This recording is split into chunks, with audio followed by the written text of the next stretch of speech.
Chegou hoje, sexta-feira de carnaval, ao Ministério Público Federal, um documento aprovado a toque de caixa pelo Tribunal de Contas da União, numa jogada, pelo menos, questionável. Sim, o TCU, na quarta-feira, trabalhou com uma pressa nunca antes vista na Corte e que não combina em nada com a tradicional morosidade para apurar casos como a compra de Pasadena nos Estados Unidos, por exemplo. Em menos de 4 horas, o órgão elaborou e aprovou uma norma para acompanhar os acordos de leniência feitos pela Controladoria Geral da União com as empreiteiras do Petrolão. Sim, aqueles acordos em que os colaboradores passam informações em troca de benefícios, como imunidade contra os processos e, nos casos envolvendo a CGU, a garantia de que as empresas possam continuar a negociar com o governo. É a primeira vez na história deste país que o TCU participa de um processo assim, com a CGU. Então vamos aos detalhes. O texto da instrução normativa foi redigido pelo ministro Bruno Dantas, entregue ao presidente do Tribunal de Contas da União, Haroldo Cedras, que apresentou aos colegas às 11h30 da manhã de quarta-feira.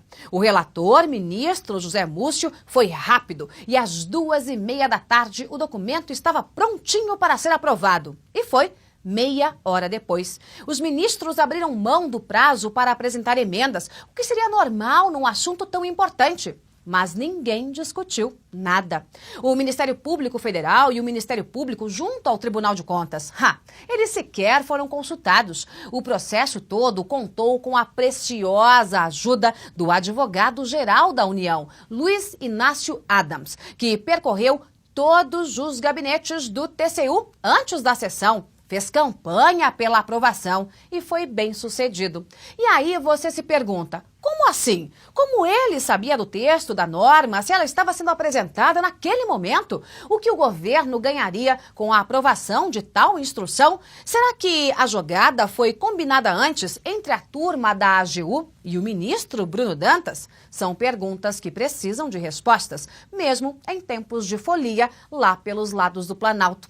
A norma do TCU foi vendida durante a semana com um jeitão de ato de controle, mas na avaliação do Ministério Público Federal, o texto, na verdade, é um caminho cheio de armadilhas para livrar as empreiteiras de serem declaradas inidôneas pelo TCU. Segundo o MP, há brechas que favorecem as construtoras num momento crucial da Lava Jato. Os processos serão sigilosos, as sessões reservadas longe dos olhos da sociedade. Os acordos de leniência prevêem o sigilo e o vigilante, no caso o TCU, agora estará submetido às regras dos acordos. O ministro relator poderá conduzir o processo como quiser e bem entender. O que for aprovado pelo TCU ganha áreas de legalidade, de legitimidade. Então, trocando em miúdos, o TCU, ao invés de ficar de fora como um fiscalizador atento, até mesmo dos acordos de leniência, vai ajudar a costurar os documentos.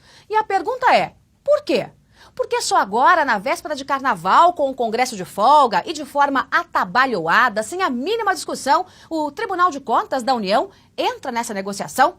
A lei anticorrupção, que estabelece as regras dos acordos de leniência, é de agosto de 2013 e não prevê participação, colaboração ou intromissão do TCU.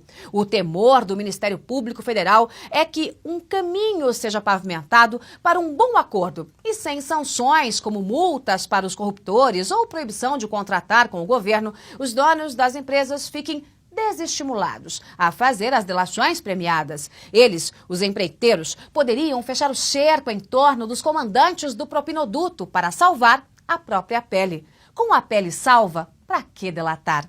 O estranho é que a ação coordenada do TCU com o governo surge bem no momento em que os empreiteiros estavam em plena negociação para contar o que sabem. Inclusive, mandaram recados ameaçadores para a presidente Dilma Rousseff e para o ex-presidente Lula. Quem sabe teremos por aí, durante o carnaval, uma enxurrada de acordos de leniência com as bênçãos do TCU. Enquanto o povo se diverte na festa de Momo, o tribunal, numa jogada única, se transforma em avalista dos acordos das empreiteiras do Petrolão.